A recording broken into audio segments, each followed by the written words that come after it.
ExxonMobil cutting about 2,000 jobs globally, around 4% of its workforce, according to the Houston Chronicle. The company says it's consolidating offices into regional hubs to boost efficiency. No U.S. jobs expected to be impacted as of now.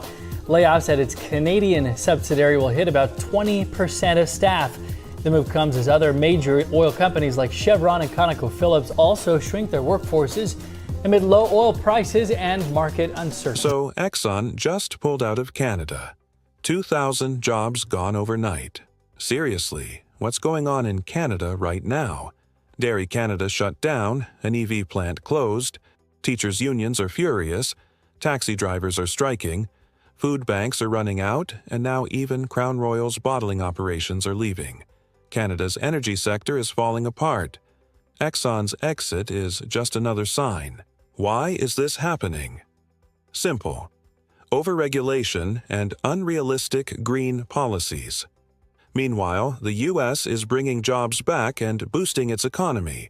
When you punish oil and gas, this is the result. Lost livelihoods, higher costs, and growing dependence on foreign energy. In prior cycles, the sector was exposed to more extreme volatility, higher highs, lower lows. The industry is trying to manage through what seems to be a rather clouded backdrop right now. So we're sitting here and you got nat gas somewhere around 330, Henry Hub. You got WTI in the low 60s.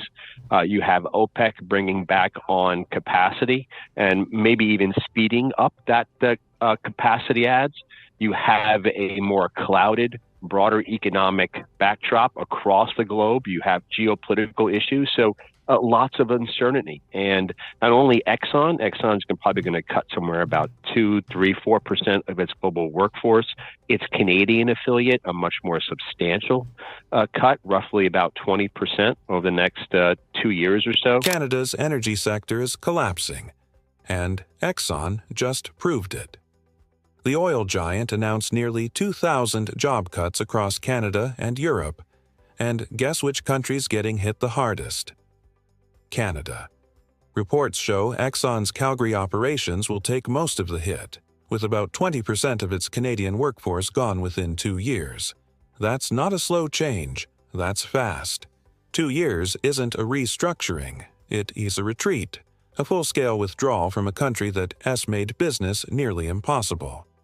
Exxon's CEO, Darren Woods, said the move builds on years of cost-cutting that already saved the company $13.5 billion annually, more than any rival, with another 30% targeted by the decade's end. The new hubs will focus on growth areas like Guyana oil, U.S. LNG, and global trading. This didn't happen overnight. For years, Canada's leadership, led by Mark Carney, has been choking the energy industry with endless regulations, high taxes, and a radical climate agenda. It's like the country is sabotaging itself. Instead of building domestic energy, infrastructure, and independence, they've driven investment away. They promise to attract investors and rebuild confidence. But where's that confidence now? Gone. Exxon's leaving. Crown Royal's leaving. Dairy Canada's gone. Chevron's cutting back. Even Canadian-based companies are quietly moving new projects to the U.S. because Trump's America still values energy, growth, and common sense. Right now, natural gas is around $3.30, WTI oil is in the low 60s, and OPEC is ramping up capacity again, all in a shaky global economy. Meanwhile, American energy companies are adapting and getting stronger. More independent, more competitive. It's win-win for the U.S. and lose-lose for Canada. This isn't just market pressure. It's a confidence collapse caused by government overreach. Canada doesn't need more climate lectures. It needs new leadership. You're seeing it at ConocoPhillips. You're seeing it at Chevron, even BP, the major European energy conglomerate. You're seeing it across the board. And so, Paul, as you know, when you're not growing revenue, right, you're not getting the revenue increase on price. You're not growing production because your investor base does not want to see that production growth. you are looking at very steady revenue, maybe even declining revenue, you have to manage that net back from the cost perspective, and you have to support that cash flow stream. And so you're doing it via these cost cuts over a number of years, 2, maybe even 3 years, to sort of bring that cost structure in line with the new reality of uncertainty in the marketplace to reduce that volatility. Exxon's decision hits Alberta the hardest, where thousands of workers now face unemployment. These aren't just numbers on a spreadsheet. These are families wondering if they can still afford a vacation, if they'll have to move, maybe even leave for the U.S. They don't want to go. Canada is their home. But when there are no jobs left, what choice do they have? These are the people who built Canada's energy backbone. And now they're being abandoned by leaders more focused on photo ops and green deals than real paychecks. In Calgary, local suppliers are panicking, small contractors are shutting down, and once thriving energy towns are turning quiet. And where's Mark Carney? No press conference, no plan, no urgency, just more talk about sustainability, while real people lose everything. That's not leadership, that's neglect, and it's costing Canadians their livelihoods. Meanwhile, under Trump, America is thriving. Industries growing, jobs created, red tape removed, and energy independence restored. The U.S. is standing strong against China, cracking down on cartels and protecting its borders. Compare that to Canada. Rising immigration pressures, strikes across sectors, and collapsing national pride. Taxi drivers on strike, airline workers demanding fair pay, and a government telling them all to just get back to work. Canada once led the world in energy. It could have stayed that way, but now it's dependent on imports because its own government chased investors away. Exxon leaving isn't just a business move. It's a symbol of how far Canada has fallen. When a country punishes its energy producers, they don't stay. They leave, taking their jobs, their money, and their future with them.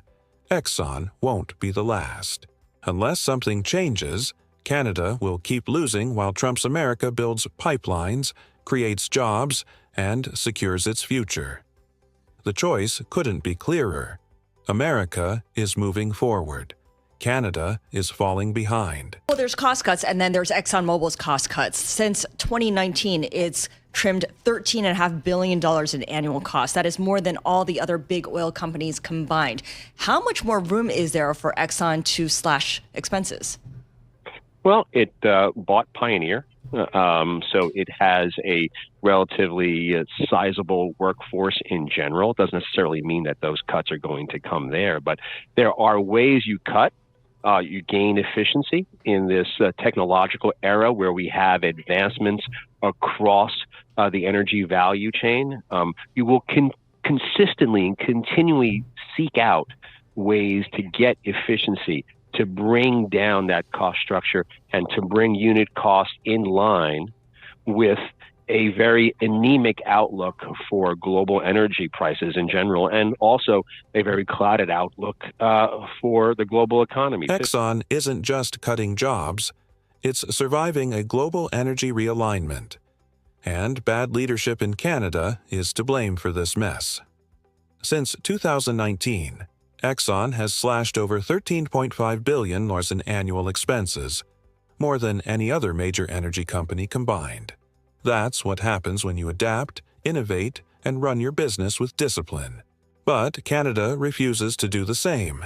Instead of cutting red tape and reducing bureaucracy, it keeps adding more.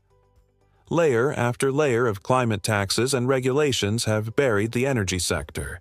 Canada is destroying its own advantage. It used to have the potential to be an energy powerhouse. Now it is becoming a cautionary tale. Exxon is getting leaner, smarter, and shifting operations to where growth is possible. Meanwhile, Canadian producers are forced to fight their own government just to survive. Ottawa's obsession with green politics is suffocating the very industries that built the country. It's turning Canada's economy into a graveyard for investment. In the U.S., Trump's approach is simple.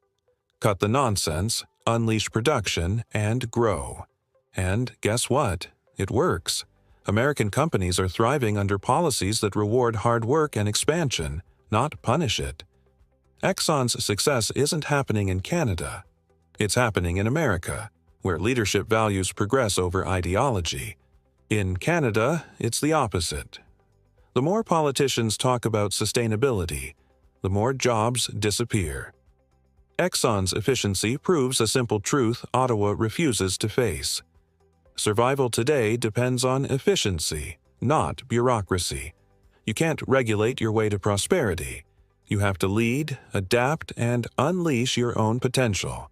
That's the difference between leadership and delusion. ExxonMobil announced plans to cut about 2,000 jobs worldwide. Most of these layoffs will happen in Canada and Europe. While no job cuts are planned in the U.S., the company says the changes are part of a long-term restructuring effort to save money and make its operations more efficient. Exxon's decision comes at a time when global oil prices have dropped, leading many energy companies to reduce costs and cut staff.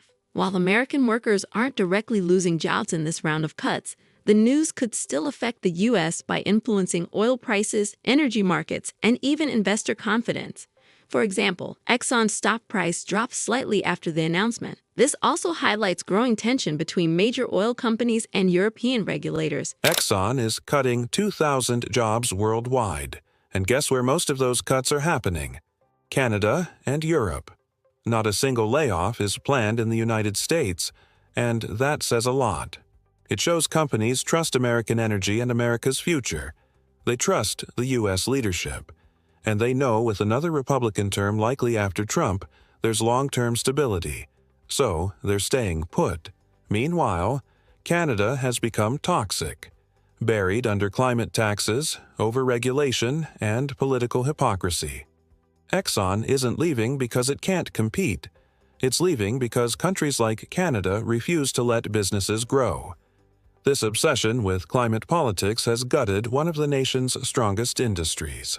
Workers are losing their jobs, investments are leaving, and what's left behind isn't restructuring. It's collapse, caused by failed policy. Trump's America is taking the opposite path, maintaining energy independence, creating jobs, and building stability. U.S. companies are growing, hiring, and expanding because the system rewards innovation instead of punishing it.